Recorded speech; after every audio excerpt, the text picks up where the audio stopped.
Di video kali ini saya akan membahas mengenai lipid, yaitu ada struktur dan fungsi lipid, kemudian metabolisme lemak, dan sintesis asam lemak. Nah, video ini dibuat untuk memenuhi salah satu tugas UTS dari mata kuliah biokimia dengan dosen pengampu Ibu Srihartati, SPD, MPD. Baiklah teman-teman, untuk pembahasan yang pertama yaitu mengenai struktur dan fungsi lipid. Nah, sebelumnya apa sih yang kalian ketahui tentang lipid?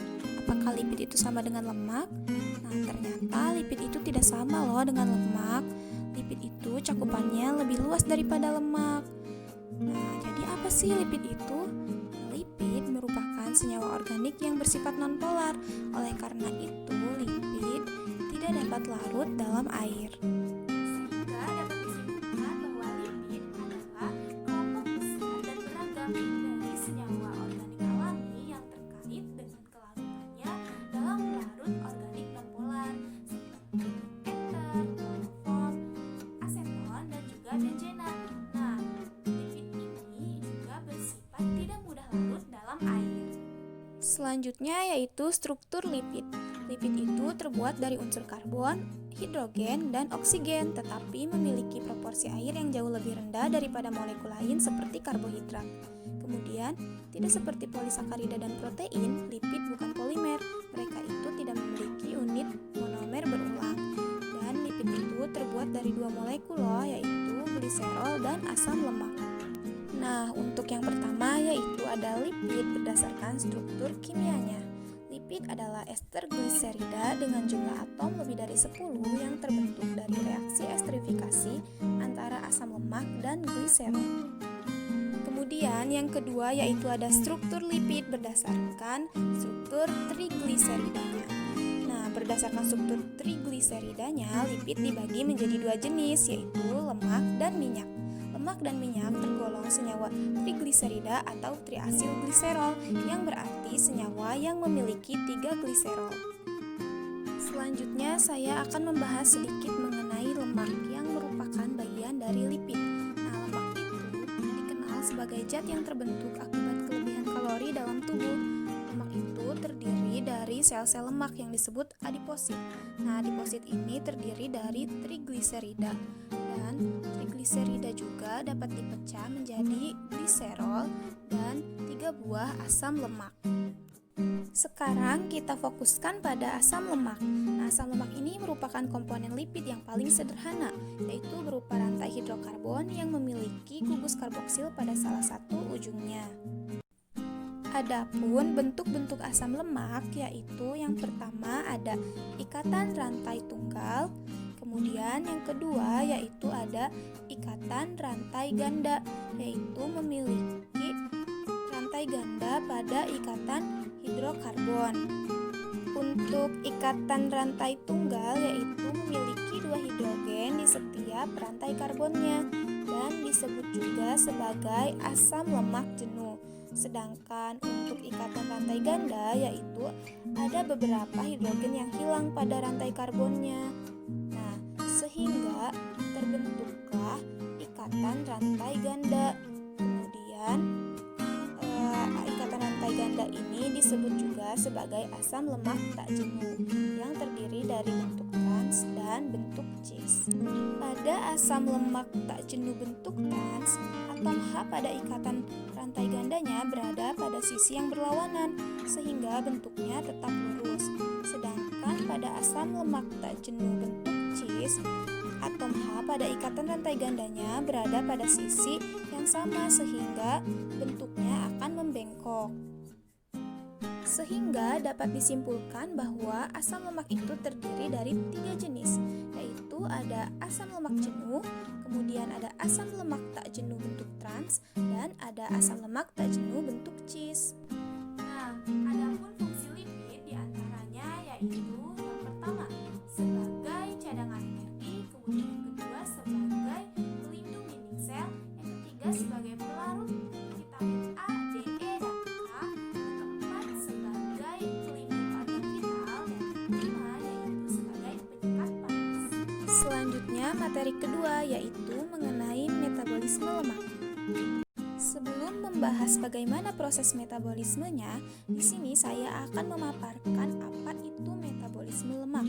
Nah, jadi metabolisme lemak adalah proses di mana asam lemak akan dicerna kemudian dipecahkan untuk menghasilkan energi atau disimpan di dalam tubuh sebagai cadangan energi. Berikut ini merupakan proses metabolisme lemak yang terjadi di dalam tubuh. Dalam bentuk trigliserida, lemak disintesis menjadi 3 asam lemak dan gliserol.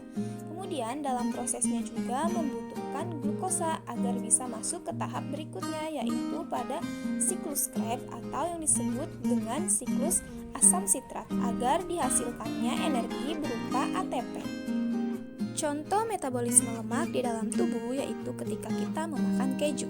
Keju akan dihancurkan dan dicerna oleh garam empedu, kemudian membentuk molekul lemak. Molekul lemak akan diuraikan lagi oleh enzim lipase, membentuk molekul asam lemak dan molekul gliserol yang diabsorpsi oleh jonjot usus. Kemudian diubah menjadi senyawa yang diperlukan oleh jaringan dan hasilnya sebagian besar disimpan dalam jaringan adiposa. Kemudian sisanya diekskresikan melalui ginjal dan paru-paru. Materi yang ketiga yaitu mengenai sintesis asam lemak. Sintesis asam lemak adalah pembentukan asam lemak dari asetil-CoA dan NADPH melalui aksi enzim yang disebut sintase asam lemak. Proses ini berlangsungnya itu di dalam sitoplasma sel, khususnya pada bagian hepar dan kelenjar adiposa. Manusia memperoleh banyak jenis asam lemak dari makanan mereka, namun beberapa jenis harus disintesis oleh tubuh. Sintesis asam lemak dimediasi pada mamalia oleh sepasang protein besar yang mengandung sejumlah enzim berbeda yang bekerja sama dan dikenal sebagai sintase asam lemak atau SAS.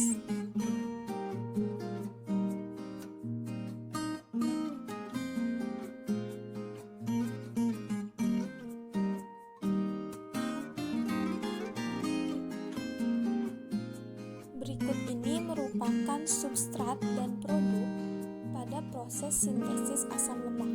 Nah, substrat yang dibutuhkannya itu pada proses sintesis asam lemak antara lain yaitu ada 8 asetil-CoA, 14. Berikut ini merupakan proses sintesis asam lemak yang terjadi di dalam proses sintesis asam lemak, pertama itu glukosa, molekul memasuki siklus glikolisis H2 dan berubah menjadi pirufat.